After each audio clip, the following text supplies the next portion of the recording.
நேற்று சூப்பில் ஒரு விஷயம் பண்ணியிருந்தேன். கடலை மாவு சேர்த்துருந்தேன். அதை சேர்க்கக்கூடாதுன்னு சொல்லியிருந்தீங்க. நான் நிச்சயமாக அடுத்த தடவை அதை நான் சேர்க்காமல் செய்கிறேன். இன்னொரு விஷயம், கடலை மாவு 2 ஸ்பூன், சோள மாவு 2 ஸ்பூன் சேர்த்தேங்க. அது எதுக்காகனா திக்னஸ் கிடைக்கும், தண்ணியாக இருக்கே அப்படின்றதுனால அந்த மாதிரி பண்ணேன். இன்னொன்று, சோள மாவுன்றது நான் கடையில் வாங்கினது கிடையாது. அதையுமே நம்ம வீட்டில் வந்து 1/2 கிலோ சோளத்தை வாங்கி, மஞ்சள் சோளத்தை வாங்கி அதை தான் நான் மாவாக அரைச்சி வச்சுருக்கேன். சூப்பில் ஜென்ரலாக என்ன பண்ணுவாங்க, அந்த சோள மாவு தானே மிக்ஸ் பண்ணுவாங்க. நான் அது மாதிரி மிக்ஸ் பண்ணுறப்போ சரி கடலை மாவும் இருக்குது, சரி அதில் ஒரு 2 ஸ்பூன் போட்டுருவோம் அப்படின்னு நினச்சி போட்டுட்டேன்.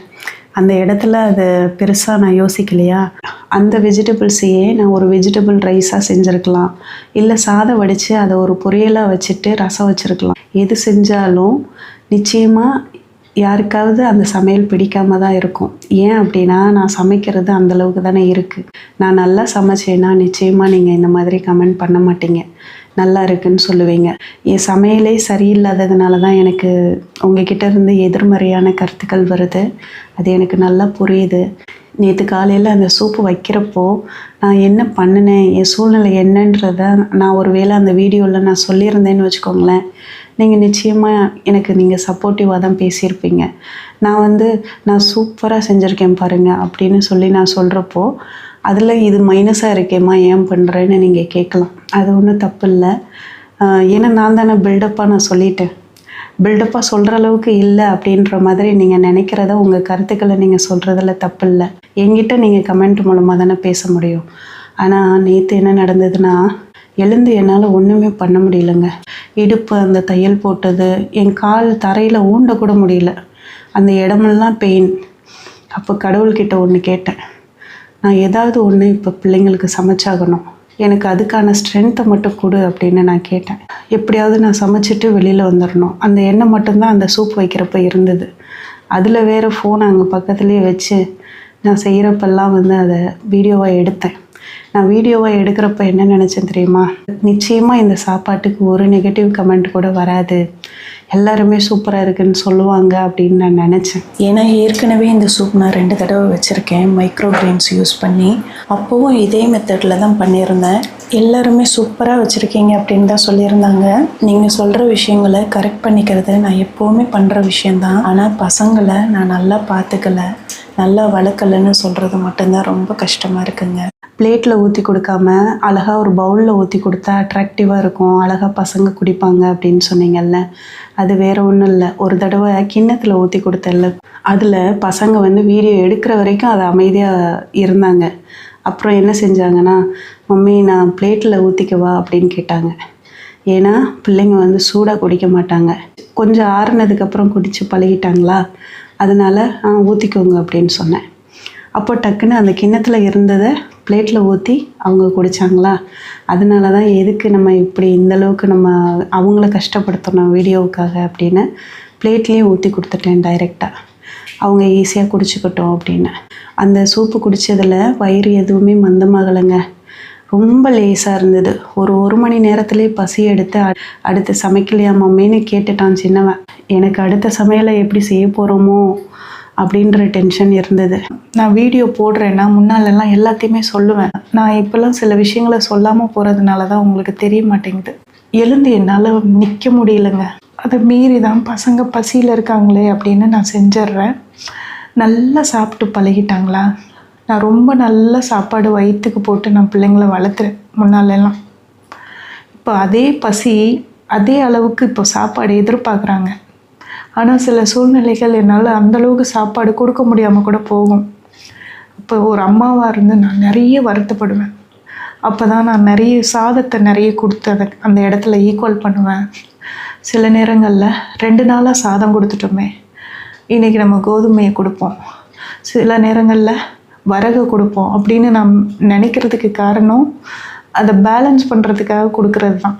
என் சாப்பாடு டேஸ்ட்டாக இருக்கவே இருக்காது. என் சாப்பாடு நிச்சயமாக உங்களுக்கு கண்டிப்பாக பிடிக்கவே பிடிக்காது. ஏன்னா என் சாப்பாட்டில் அழகியலே கிடையாது. அழகாக ப்ரெசன்ட் பண்ணுற அந்த ஒரு சூழ்நிலை இல்லை. அந்த சாப்பாடை செஞ்சு எப்படியாவது பிளேட்டில் போட்டு அவங்க சாப்பிட்றணும், நான் அந்த மயக்கத்துலேருந்து அந்த வேலையை நான் முடிக்கணும், அதுதான் அந்த இடத்துல இருக்கும் எனக்கு. நான்வெஜ் கொடுக்கறது அப்படின்னு நான் முடிவு பண்ணியிருக்கேன் தான். ஜாண்டிஸ் வந்து இப்போ தான் பையனுக்கு கொஞ்சம் கிளியராக இருக்குது. நான் மீன் கொடுக்கலான்னு முடிவு பண்ணேன் பார்த்தீங்களா, கொடுக்கலான்னு தான் நினச்சேன். எக்ஸாம் போயிட்டுருக்கா, புதுசாக ஒரு விஷயத்த செய்கிறப்போ அவங்களுக்கு அது உடம்புக்கு செட் ஆகணும்ல, அதுவும் நான்வெஜ்ன்றப்போ அவனுக்கு ஒரு வேளை செட் ஆகாமல் ஏதாவது வாமிட் எடுத்து அவனுக்கு உடம்பு சரியில்லாமல் போய் ஏதாவது ஒன்று வந்துச்சுன்னா அந்த எக்ஸாம் எழுதுறதுல திணறல் வந்துடும்ல. அதுக்காக தான் முட்டை மட்டும் ஆட் பண்ணியிருக்கேன். அதுவும் பெரிய பையனுக்கு மட்டும்தான் கொடுக்கலான்னு நினச்சேன். ஆனால் சின்ன பையனுக்கும் வெள்ளைக்கரை மட்டும் கொடுக்கலாம் அப்படின்றதுனால அவனுக்கும் சேர்த்து தான் கொடுக்குறேன். நம்மளால் நம்ம பசங்க ரொம்ப கஷ்டப்படுறாங்க. யாராவது நல்லா பார்த்துக்கிட்டாங்கன்னா எல்லாத்தையும் விட்டுட்டு போயிடலான்னு தான் நான் எப்போவுமே நினச்சிக்கிட்டு இருக்கேன். என்னை நான் நல்ல அம்மானு நினச்சதே கிடையாது. என் பசங்க நல்லா இருக்கணும்னு தான் நான் எப்போவுமே நினைக்கிறேன். நான் இல்லாமல் அவங்க நல்லா இருப்பாங்க அப்படின்னா கூட நான் கண்டிப்பாக செய்வேன். ஆனால் என் பிள்ளைங்க நான் இல்லாமல் ஒரு நிமிஷம் கூட இருக்க மாட்டாங்க. என்னை மட்டும்தான் அவங்களுக்கு தெரியும். நான் இல்லைன்னா அவங்களுக்கு வாழக்கூட தெரியாது. ஒரு வாழ்க்கை எப்படி வாழறதுன்னு அவங்களுக்கு கொஞ்சமாவது கற்றுக் கொடுத்துட்டு அதுக்கப்புறம் நம்ம இல்லாமல் போனால் கூட அவங்களால வாழ்ந்துட முடியும்ல. அதுக்காக தான் எல்லாத்தையும் மேனேஜ் பண்ணிட்டு இருக்கேன். இப்போ நான் வேலை விஷயமாக யோசிக்கணும், வருமானத்தை பற்றி யோசிக்கணும், வீட்டு செலவுகளை பற்றி யோசிக்கணும். இது எல்லாத்தையுமே நான் டெய்லி சொல்கிறது இல்லைல்ல. இந்த நாள் இன்றைக்கி எப்படி நான் சமாளித்தேன், எனக்கான செலவுகள் என்ன, நான் எப்படி வாடகை கொடுக்குறேன், எப்படி கொடுத்தேன் நான் இல்லையா, இதெல்லாம் உங்களுக்கு தெரியாதுல்ல. அதனால் நீங்கள் நார்மலாக ஒரு வீடியோ பார்க்குறீங்க மேலோட்டமாக. அந்த வீடியோவில் நான் அந்த சமையலை மட்டும் காட்டுறேன்னா அந்த சமையலில் இருக்கிற ஒரு மைனஸை நீங்கள் சொல்கிறீங்க, அவ்வளோதான். அதுக்கு பின்னால் இருக்கிற வலிகள் ரொம்ப பெருசு. நான் ஒரு பேஷண்ட்டு, எனக்கு இப்போ யாராவது சமைச்சு கொடுக்கணும், அந்த நிலமையில தான் நான் இருக்கேன். இப்போ உட்காந்து நான் எழுந்திருக்கிறப்போ ஒரு 80 வயசில் இருக்கிறவங்க எப்படி எழுந்திருப்பாங்களோ அதே மாதிரி தான் நான் எழுந்துட்டுருக்கேன்.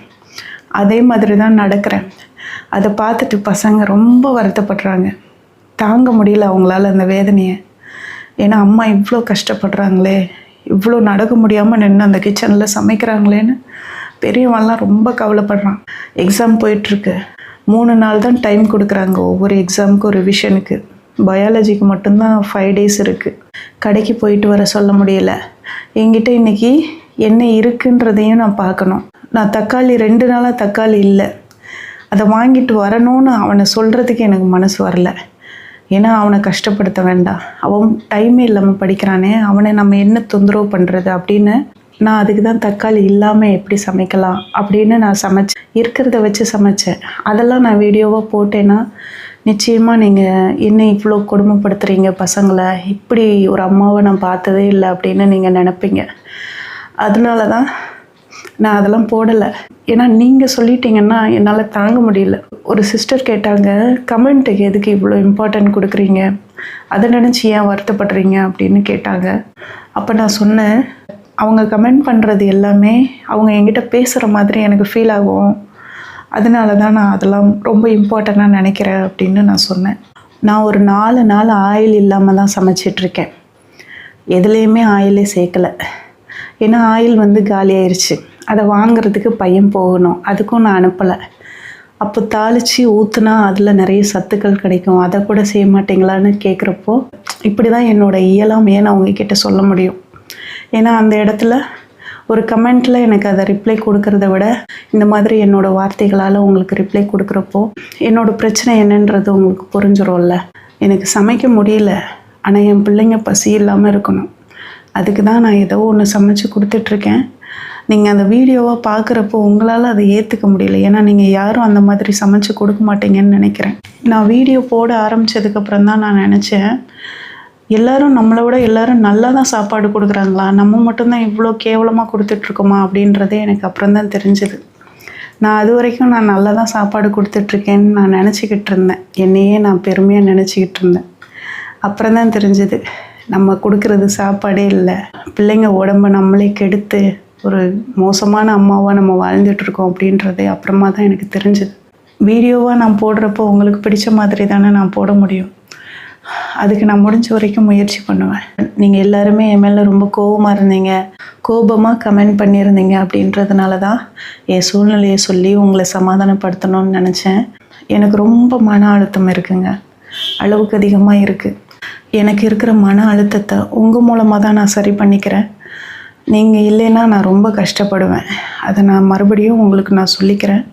நீங்கள் எனக்கு அவ்வளோ முக்கியம். யாருக்காவது கோவம் இருந்ததுன்னா மன்னிச்சிருங்க.